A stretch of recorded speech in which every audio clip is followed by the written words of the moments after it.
ugu dambeeya waxa weeye wiigan waxa lagu qabtay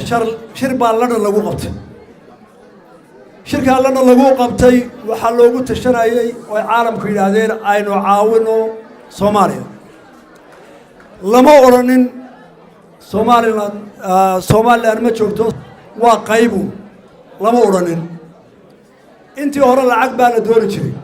oo qolooyinkii shirka ka horeeyay nimanka hore madaxda ahaa ee kan imika jooga ka horeeyay waxay lahaayeen inuu dhaqaale waran dadkii baa abaar ku dhacdo naga qaxootiyeena dhisaan dowladda dhisay waxa yimid wiil firfircoon oo adeerkii la sansaana oo yiri ciidan halayn dhiso aan dagaal tagay ciidanka farmaajo loo dhisay uu doonayay cid uu dagaal tagay horta waa war weydiinayay hadda inaga oo wixii ina gaaray la ogaa oo diyaaradii hargeysa kacday ina duqaysay oo waxa ogaad inagu dhacay xataa waynu ka baqanaa waxaan inuu sheegano oo waxa dhaana waxa doonaa nabado ixtiraam baynu doonayeen waxba sheegano waabanu ka gabanaa bal waxaan weydiinayaa farmaajo iyo qolada wada war ninkii wax dilay ee xasuuqay markuu maanta ciidan dalbanayo dhisanayo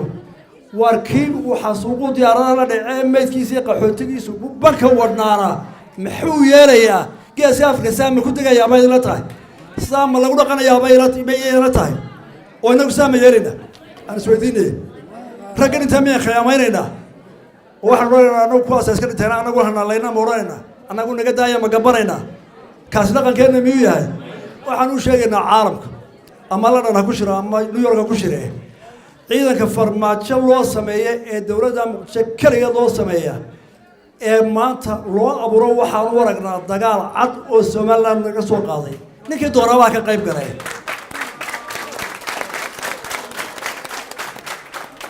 laba dal baan u ahayn ismaana qabsan namay qabsanin ismaana dhiibin 60kii baan wada galay Act of Union 19kii buu dumay nin waliba dantiisu dhaqaaqay labadii dawladda Soomaaliya iyo Somaliland mid walba wuxuu qabsan karay uu qabsaday garan mayno garowsana mayno caalamkana ka garowsana mayno ninna ka maqli mayno ninna waanu soo hobayna dib ku qabsaday si hurud socon mayso nabadna lagu heli maayo taasina way sugaysaa ogaada wassalaamu calaykum waraxmatullaahi wabarakaatuh